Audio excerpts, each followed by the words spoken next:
Mesdames et messieurs, téléspectateurs de Moto TV, merci de rester fidèles à nos programmes. Voici le sommaire de votre journal. L'écho sacré était à l'honneur ce mercredi 2 février à travers le monde. À l'occasion, une messe a été dite par l'évêque du diocèse de Butembo-Beni, Monseigneur Sikuli Paluku Melkisedek. C'était à la paroisse Notre-Dame du Mont Carmel de Mukuna. Et l'opération Butembo Ville Propre s'est poursuivie ce mercredi 2 février. C'est la rue d'Ambiance qui était concernée avec des éléments de la police nationale congolaise y déployés pour évacuer les marchands qui vendent sur les trottoirs. L'objectif est de faciliter la circulation, mais aussi lutter contre les sans-librités. C'est tout pour le sommaire. L'Église catholique célèbre la présentation de Jésus au Temple ce 2 février. Dans le monde, cette date est dédiée au consacré. Ceux qui se sont engagés à servir Dieu en diocèse de Butembo-Beni, des religieux et religieuses se sont réunis à la paroisse Notre-Dame du Mont Carmel autour de Monseigneur Sikuli Paluku Melkisedek. L'ordinaire du lieu les a invités à nourrir leur foi par l'espérance. Reportage Roland Tchachimoa rendu par Grace Kakoko. Se sont réunis des religieuses et religieux de la zone pastorale centre Butembo-Beni, ainsi que des jeunes qu'ils forment dans leur famille religieuse. Leur programme du jour a été ouvert par une conférence placée sous le thème « Religieux et religieuses pour une vie plus synodale ». Dans son exposé, l'abbé Thomas Vissambali a partagé avec ses interlocuteurs quelques exemples dont ils peuvent se servir pour faire de leur vie communautaire une vie synodale. Il s'agissait pour nous d'abord de faire un état du lieu, de présenter ce que c'est que le synode, de parler de la synodalité en général, mais aussi de voir, analyser, étudier ensemble comment, comme religieux et religieuses, on peut ou on doit vivre, on est appelé à vivre le synode entre soi-même, avec l'église locale et avec l'église universelle et le monde. Fin de la conférence, arrive l'heure de la célébration eucharistique. Cette messe est présidée par l'ordinaire du lieu. Tout commence par la bénédiction du Saint-Cierge, ici devant le portail de l'église.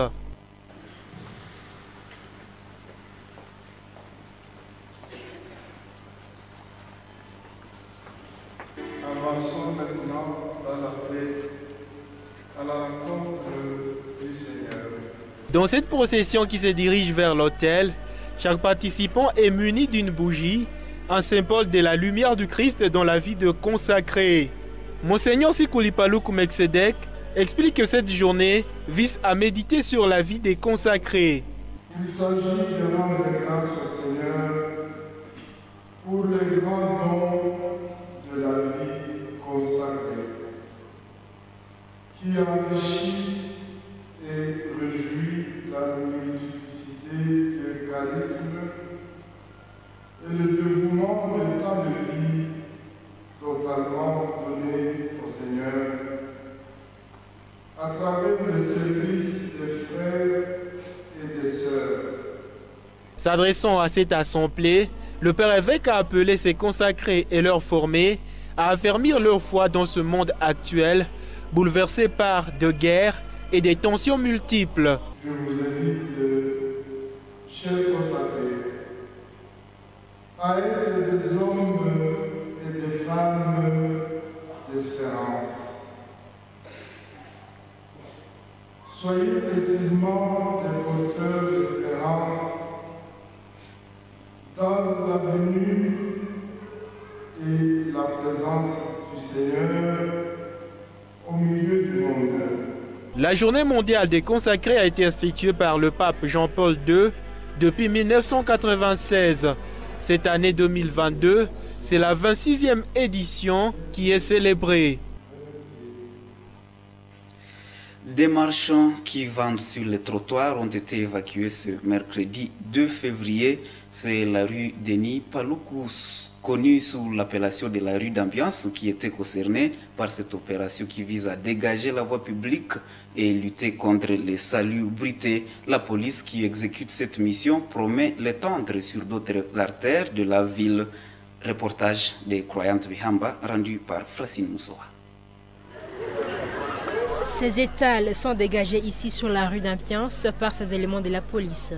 Ici, conformément à sa mission de veiller sur l'ordre public, des marchandises ainsi que des propriétaires sont aussi évacués de ces endroits, une opération surveillée étroitement par les commandants ville de la police nationale congolaise, le commissaire supérieur principal Paul Ngoma. Dans le cadre des mesures de stabilité publique, nous sommes en train de dégager la rue d'Ambiance, on appelle autrement le Nipaloukou, parce que nous sommes dans des opérations pour Tembo, ville propre.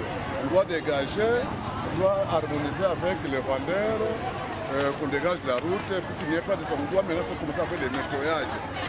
La police est en train de se mettre sur les instructions de l'autorité civile locale qui est l'autorité porteur administrative, qui est limitée. C'est-à-dire qu'on ne peut pas vendre dans l'avenue, sur la route, nous devons vendre aux abords de la route, au-delà. Donc on a, parce qu'après la route, il y a des petits terrassés. Là, des petits terrassés, on peut vendre. Mais on doit vendre au-delà, donc nous devons respecter les instructions données par l'autorité portuaire administrative. Ce qui réjouit certains propriétaires de boutiques ainsi que les pousse-pousseurs, car selon eux, cette opération va permettre à la clientèle de les atteindre aisément.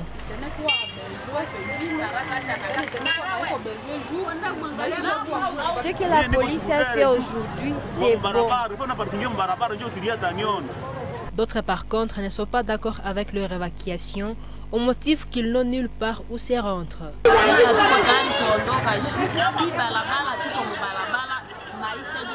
Nous ne sommes pas prêtes pour quitter cette route. Parce que c'est à partir de cette route que nous gagnons notre vie. Nous sommes aussi des déplacés. Et surtout, nous ne pouvons pas gagner notre vie ailleurs. Nous demandons aux autorités de nous réserver un espace pour la vente.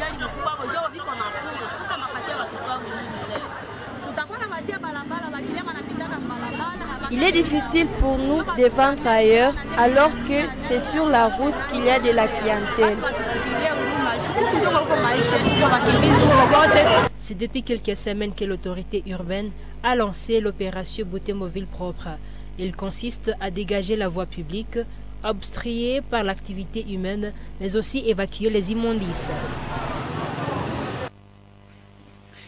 Et la police de circulation routière de Butembo invite la population à signaler tout cas de tracasserie de la part de ces éléments commis pour réglementer la circulation sur les artères de la ville au sortir de l'émission Écho de la police relative aux injonctions routières de ce mercredi 2 février sur Radio Moto Butembo Beni.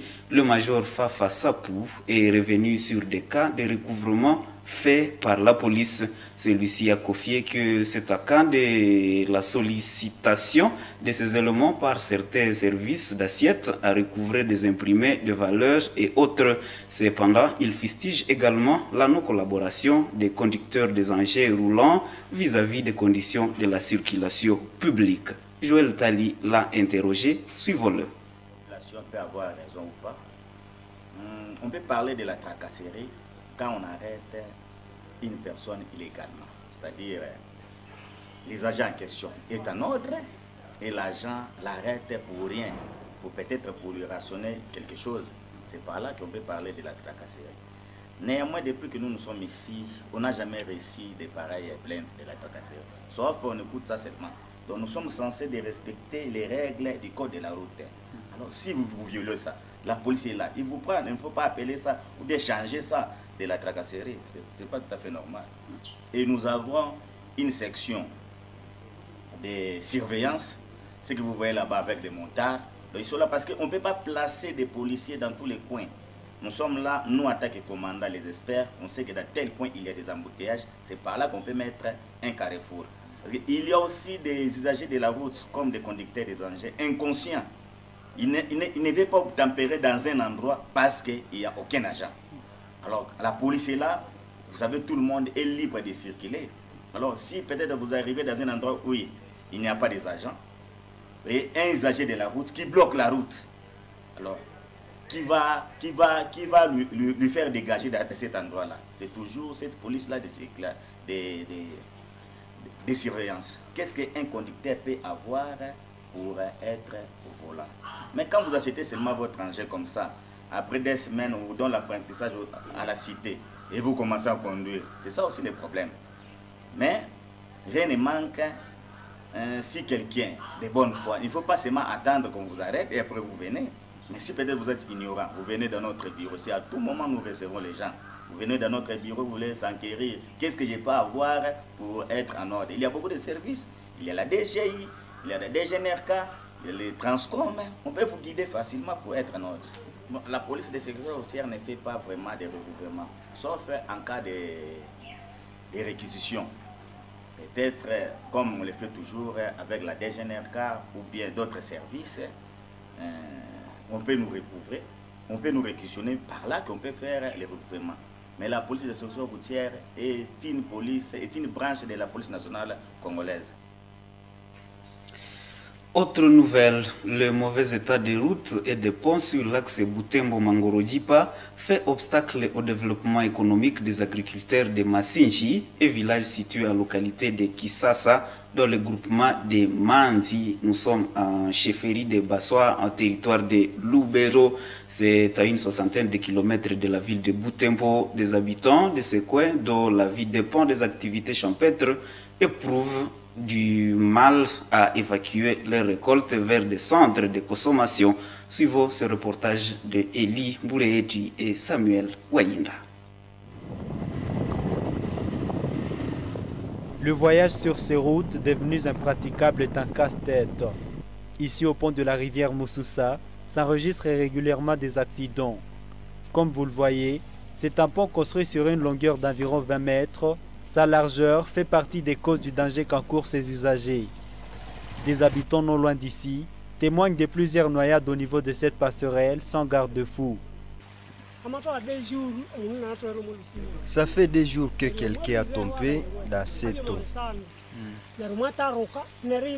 Il y a plus de 2 personnes qui ont perdu leur vie ici. C'est un calvaire qui traverse les ravitailleurs des centres urbains, un produit vivrier à provenance du village de Massinji. Des motocyclistes renoncent de plus en plus à emprunter cette route. Conséquence, des récoltes des agriculteurs pourrissent faute de preneurs qui les évacuent vers les marchés de consommation. Cette situation désole Kaini, habitants et cultivateurs de Massinji.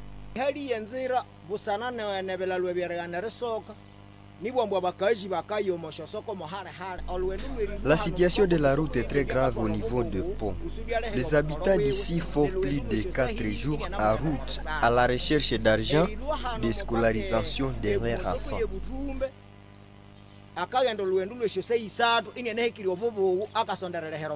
D'ici jusqu'au marché de Vutumpe, il faut au moins 2 à 3 heures du temps de route. Beaucoup de nourriture se détériore. À titre d'exemple, le banane, le gros Michel. Ces cultivateurs lancent un appel aux autorités compétentes de leur venir en aide pour aménager ces routes qui portent tous les espoirs de leur développement.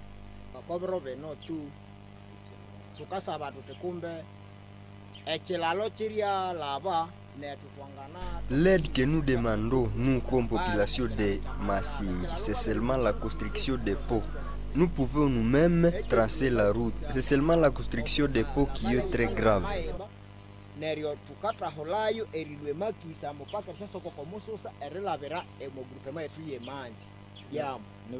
Dans la localité de Massinji, un groupement de Manzi dans la chefferie de Bassoa, les habitants cultivent entre autres du café, du cacao, du manioc, de l'arachide, du palmier à huile et des bananiers.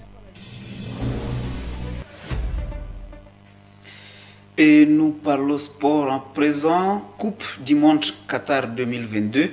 La CAF a suspendu 2 cadres de l'équipe nationale marocaine avant la double confrontation face à la RDC à mars prochain.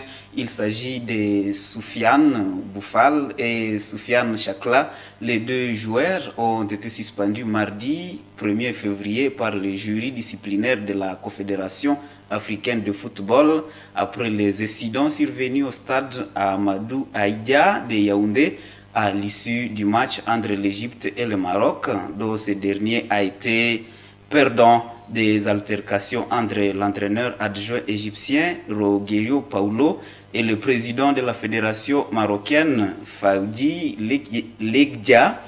La CAF reproche le comportement violent à ses athlètes lors de ces incidents. D'après Football 365, ces suspensions priveront Boufal et Chakla de match face aux Léopards le 25 et le 29 mars. La fédération marocaine devra payer une amende de 10 000 $. Et mesdames et messieurs, c'est la fin de cette édition du journal sur Moto TV. Merci d'être avec nous. Au revoir.